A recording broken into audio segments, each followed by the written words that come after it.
మగాడైతే మంచి భర్తని భార్య దగ్గర సర్టిఫికెట్ తీసుకోవాలి. ఆడదైతే మంచి కోడలని అత్తగారి దగ్గర సర్టిఫికెట్ తీసుకోవాలి.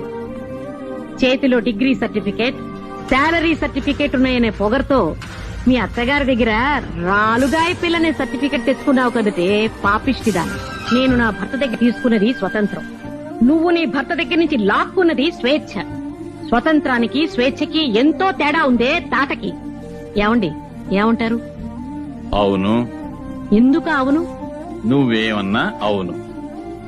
అమ్మ ఏమన్నా గంగిరెద్దుల తలపడమేనా మీ పని? అవును. అనంతలక్ష్మి, కొంచెం కాఫీ ఇస్తావా? ఇదిగో వస్తున్నానత్తయ్యా. చూసావమ్మా, కింద నుంచి మా అమ్మ పిలుపు వినిపించిందో లేదో, మీ అమ్మ 16 ఏళ్ల పడుచు పిల్లలా పరిగెత్తింది. ఆ ప్రేమకి, అభిమానానికి, ఆ మర్యాదకి, మన్ననకి, ఆ వినయానికి, విచక్షణకి మీ నాన్న ఎప్పుడు గంగిరెద్దేనమ్మా.